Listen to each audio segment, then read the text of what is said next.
digital dementia. And this is a real medical term right now. This is the idea that we're outsourcing our brains to our smart devices. We're so reliant on our smartphones that our smartphones are making us stupid. Does that make sense? I mean, it's convenient. I don't want to memorize 500 phone numbers, right? Nobody wants to do that. But we've lost the ability to memorize one. Like if I give you a 7-digit number now, how difficult? Would it be you find that kind of difficult to memorize, like a phone number that you used to do years ago? Yes or yes? Because if I take my arm and I put it into a sling for 6 months, does it stay the same? Would it even grow stronger? It would what? It would atrophy and grow weaker. Same thing with your mental muscles. If you're relying on your phone to keep your schedules, your to-dos, do simple. I went out to dinner with 10 people recently. There was 10 of us. And 3 people at the end pulled out their phones to divide the bill by 10. We've lost the ability to be able to do certain things, and so that's where digital dementia is. Smart devices could be extremely convenient, but they could be crippling also. So it could be a balance. Can I borrow someone's phone, please? Anyone? Thank you. Okay, there is a subconscious reaction to these devices when we use them, okay? What if I were to hold my phone while I'm talking to you? I'm not checking it, it's not buzzing, it's not beeping, I'm nothing, I'm just holding it. Do you feel at this moment that you are the most important thing to me right now? No, you do not. Because there is a subconscious reaction we have to the device. When it is out, it makes the people around us feel that they are less important. So when we're walking down the halls in our offices and somebody says, hey boss, can I ask you a question? You go, sure, what's on your mind? We've just told them they're not that important. Or we can go, sure, what's on your mind? And if you don't have a pocket, find a shelf, put it on the shelf, come back and say, sure, what's on your mind? When we show up to a meeting, or a lunch, or a dinner, with our colleagues, our clients, or our friends, or our families, and we put the phone on the table, we have announced to everyone in the room that they are not that important to us. And by the way, putting the phone upside down is not more polite.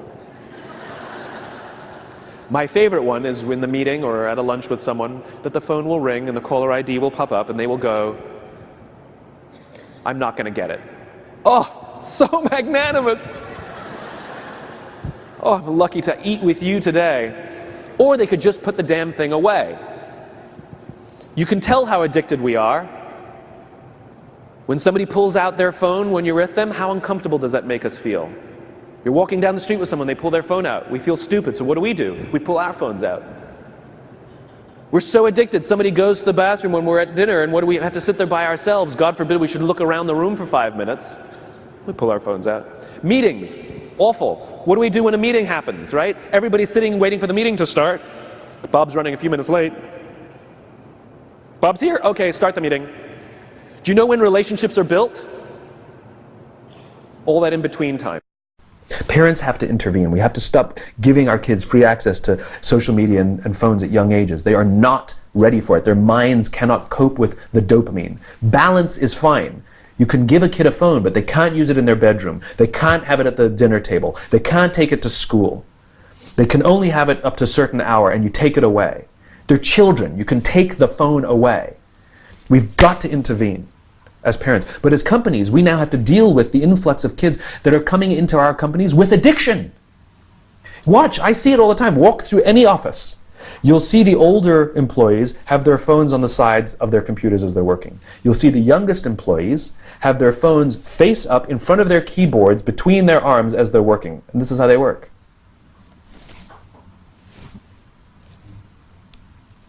And the science is alarming. They did experiments on mice where they did the multitasking. They put flashing lights to mimic going from the computer to the cell phone, the computer to the cell phone to the TV. The mice that were exposed to the changing lights, it took them 3 times longer to solve a maze than the mice that weren't, and the damage was permanent. It didn't improve when they stopped the lights.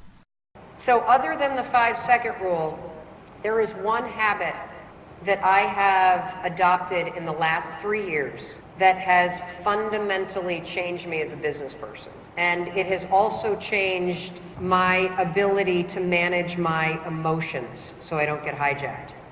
I do not allow my phone in the bedroom. I know the research. Deloitte just did a study based on phone use alone, and 33% of people are reading emails in the middle of the night. I know that if you go to bed and the phone is right next to you, right? So you go to bed because you need your phone. You know, somebody might need you, and you sleep. You know, if this is right here and it's not closed and the blue light is on, they've done studies where they have people at a table and the researcher will put their phone on the table, not even my phone, the researcher's phone, and the brain lights up like crazy, just with the presence of a phone. The research around the phone and sleep is so stunning that if you were to adopt one radical thing today other than the 5-second rule, try putting your phone outside your bedroom, turn off the so you don't hear it. Tell people who need to reach you to call you. My kids, I have a kid in college, a kid who's, high school, kid in middle school. If there's an emergency, call me. There is nothing happening on your phone at 2 o'clock in the morning that's important. But if you allow yourself to become a tool of this is supposed to be your tool for selling, your tool for communicating, and we're all becoming the tool. Here's the other thing, common sense wise, that I want you to understand. You wake up, the alarm goes off. What do? Whoop! So you're not even vertical, and you're reading emails.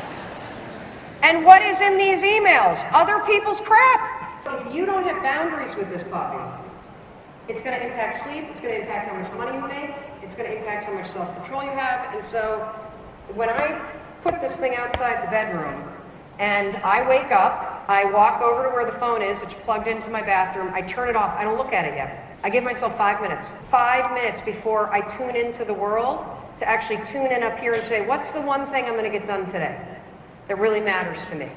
If you're the kind of person that feels like you don't have control over your day, that your day gets hijacked, that you can't get to the priorities, that you're always behind the ball, this one planning thing will change your life. No phone in the bedroom, turn it off when the alarm goes off, 5 minutes, 5 lousy minutes, 5 lousy minutes before you tune into the rest of the world. And if you've got the kind of job where you've got to check it, get up 10 minutes earlier. You have control over this stuff, and it is so important that you take it seriously now because you're living at the slowest moment of your entire life. So you've been an educator through the rise of the smartphone, and my question basically relates to procrastination and task delay, needless task delay specifically.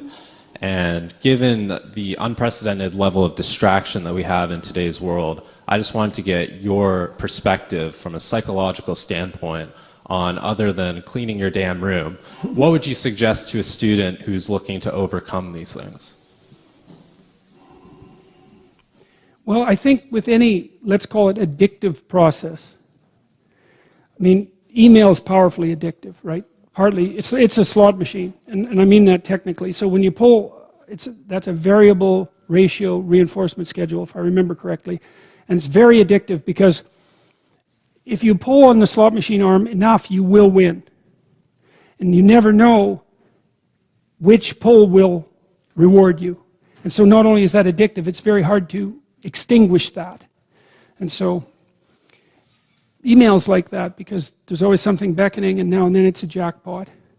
And social media is like that because, people are posting interesting things. And so, well, how do you overcome an addictive process? And partly you do it by replacing it with something better, right? So when people study drug and alcohol use, they often make an elementary mistake, which is to try to figure out why people use drugs and alcohol. That's not a smart thing to wonder.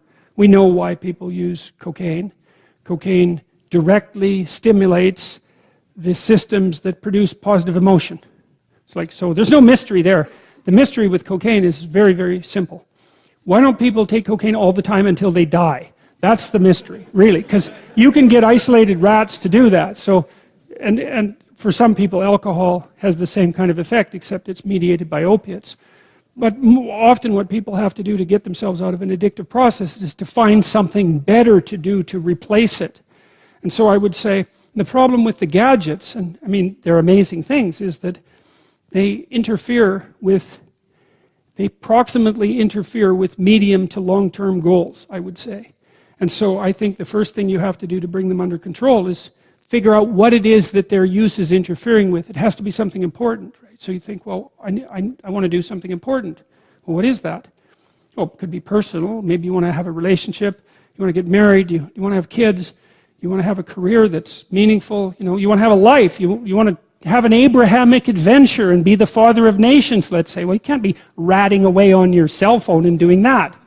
And so I think part of it is to set your sights high and make a plan and figure out who you could be and see if obsessive utilization of smartphone fits into that vision of nobility. And it will partly, because they're unbelievably powerful communication devices, but so often it's for lack of something better to do, and it also interferes. So that's about the best I can do with that.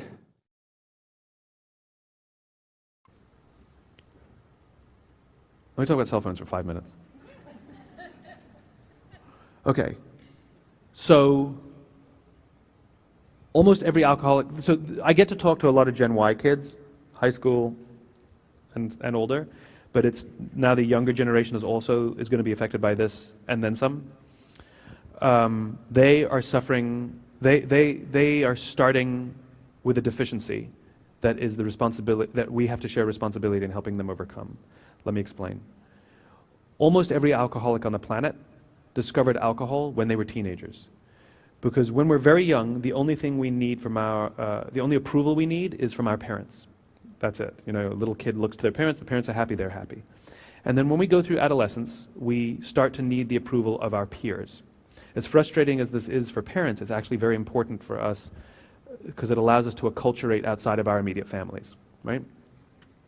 It's a very stressful time, adolescence, and what we're supposed to learn is to rely on our friends during this time of stress and anxiety. Some people accidentally discover alcohol and the numbing effects of dopamine, because that's what dopamine does.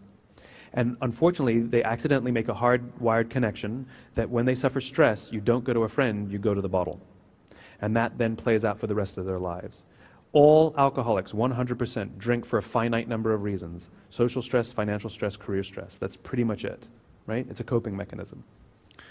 So we know that you get a dopamine release, which is the same chemical that makes you feel good when you drink. We know that you get a dopamine release when your phone goes buzz or beep or flash or, bing. We know that you get that when you get social media alerts as well. And so what's starting to happen is these kids, as they're going through adolescence, nobody has recognized that the device is actually addictive. And so what we're actually doing is creating an entire generation of mini little addicts that are getting hardwired to believe that their sense of self-worth and their sense of coping comes from the device and not from another human being. That's why they suffer real stress when they lose followers. And they get real joy when they gain followers. Like the number of responses they get or likes that they get are real, those stresses. When they suffer, when they're feeling a little bit down, we do the same thing. When you're feeling a little down, you send out 10 texts hoping to get one back. And what's happening is because the device is so, can I borrow someone's phone? Thank you. Here's what happens. The kids are walking around with them all the time. I now see girls walking around like this. Like they're not even holding them down here, it's like this. And I see boys walking around like this. This is just how they walk. It's here. It's not here. And they put it on the table in front of them. And here, let me show you what I mean. There's a subconscious effect on the people around us when we have our phones, and we're all guilty of this. What if I'm holding my phone? It's not tweeting, it's not buzzing, it's not beeping, and I'm not checking it. I'm simply holding my phone. Do you feel that you're the most important thing to me right now? No, you do not. And this is an artificial environment, simply by holding the phone. Which means when we show up to a meeting and we put our phones on the table, it says to the rest of the people in the room, you're not the most important thing to me right now. And by the way, putting your phone upside down is not more polite. When we show up for dinner with our families, when we have to have a conversation with one of our students, when we have to have a conversation with a parent, and we put a phone on the table, it says, this is not the most important thing to me right now. You felt it.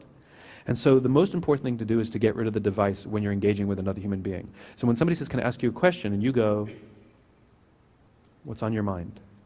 Because what it says is, you have my attention. Remember that those chemicals, when somebody says, when we feel that somebody actually cares about us. And if you don't have a pocket, you go to a shelf nearby, you put it down, you say, what's on your mind? When someone comes into your office, you put the phone in the desk, you turn off the monitor, you shut the laptop, you say, what's on your mind? Right? So what's happening is kids now, they go for dinner with each other, hang out with each other, the lunch table with each other, and the phones are out constantly. And not only they're just on the table, they're actually engaging with people instead of engaging with the people that they're with. And they're not actually learning, thank you, they're not actually learning how to make friends. They're not actually learning how to talk to people. So I've talked to many kids about this, that let's say they're using Google Maps to get somewhere, and their phone dies. They will spend more time looking for a charger than simply asking somebody where to go, because they're afraid to talk to people. And for slightly older ones, dating is the same. You know, you swipe right, and that's it, you can get a date, right? Like dating has been made so easy, it's instant gratification, and this is part of the problem. They're growing up in a world of instant gratification, where if you want to buy something, you go on Amazon, it shows up the next day. You want to watch a movie, you just log on and watch it. You don't check movie times. You want to watch TV, you don't wait week to week to week. You just binge watch over a weekend. If you want to get a date, you just log on and you can get a date, like no problem. And so what's starting to happen is they're accused of being entitled. I don't think they have a sense of entitlement. I think they're wonderful, smart, hardworking kids. I think what they have is a systemic impatience. And the problem is they think that satisfaction in life, fulfillment, or even love and friendship happen just as immediately, and they don't. It takes time, and it takes unbelievable hard work. And the problem is they're not learning the skills to make friends. They're not learning the skills to fall in love. They're not learning the skills to talk to people. They're not learning the skills to find fulfillment, because it's slow and it's boring and it's human. And we're starting to see the results. We're starting to see suicides are on the rise. Nobody kills themselves because they're hungry. They kill themselves because they're lonely. We're starting to see school shootings on the rise. In the 1960s, there was 1. In the 1980s, there were 27. In the 1990s, there were 58. In the past decade, we've had over 120. 70% were perpetrated by kids born after the year 1980. Most of them were about 15 years old. And though we have no good science on it, we know anecdotally that they spent a disproportionate amount of their social lives, online. Human relationships is what makes people happy. This is why solitary confinement is considered torture in many places. And what we're doing is basically solitary confinement. We've taken the kids away from each other, and they're engaging with their phones more than anything. I, for one, do not believe there should be a phone in a school. There should definitely not be a phone in a classroom, and I don't know why you need the internet in a classroom either. Whatever they're using, they can use. I do not understand, because and the reason I'm draconian about it is the same reason we take the alcohol out of the alcoholic's home, because you can't trust the willpower. It's too powerful. It is addiction. It is addiction. We aren't even good at putting our phones away. And so now you're going to ask a 12-year-old, a 10-year-old, and a 9-year-old to do it? We're out of our minds. The only way to do it is to take the phone away, to ban them in a classroom and ban them in a school. They will hate it at the beginning, and then watch what happens. I'll give you some personal experiences. So when I go in to do workshops with people, I'll sit with a room full of executives, and the first thing I do is I take a bucket or a bowl, and I walk around the room, and I make them throw their phones in the bucket or the bowl. I get very dirty looks, and they are not happy. These are some senior executives that go like this, right? And I take all the phones away, and I put them on the side, and then we start the workshop. Here's what happens. Within a few minutes, everybody relaxes. People talk to each other. And the most important thing is the breaks. Because usually what happens in a break, and I watch it happen here too, as soon as we stand up, we go like this. You're all nice and respectful when I'm on the stage, but as soon as we stop, everybody's checking in, right? Now, as an aside, there's no quicker way to undermine the trust in your people than to feel the need that you have to check in every hour, as opposed to saying, hey guys, I'm going to be out for a day, you got this, I trust you, right? Make it green, check with Steve, you know? But that's what we do, we respond to everything. But worse, we're not engaging with each other. The value of these events is each other. And so when I take these phones away from these executives, in the breaks, they sit and they talk to each other. Nobody goes to get their phone. I made no rule that said they can't. I just put them away and put them on the side. They actually talk to each other. The quality of the workshop is always fantastic, and the best part is when they walk out, they actually are talking to each other on their way out. In other words, camaraderie. Simply by forcing the phone to be taken away, it's a mechanism to get the behavior that we want. David Marquet's work talks about this. You don't try to change people's thinking to get the behavior. You change the behavior to change their thinking. And so sometimes you have to force it. There should never, ever, ever be a cell phone in a conference room. I don't care if you're with each other or with your parents, whatever, or you're meeting with your students. Theirs or yours. There should never be a cell phone out in any kind of conference room ever, because the quality of the meetings goes up. And I promise you, even though people will grumble, and even though they'll hate it, and even though parents will say, what about an emergency? Here's what you do in an emergency. Call this number, it's the school, tell us little Jimmy, something happened to his grandmother, and we'll go get little Jimmy for you. Old school, right? Like, I got it, there's an emergency. That doesn't mean the kid has to have a phone on the whole time, because the negative impact is not worth the benefit. And at the end of the day, how many kids have really been called up because of emergencies on their phones? I mean, you know? In my world, I would love to put chicken wire inside the sheetrock of all the schools so the phones just don't work. And it'd be like, AT&T, you know? Anyway, my point is what'll start to happen is simply by removing the device, including the cafeteria. I'm not talking classroom, I'm talking everywhere.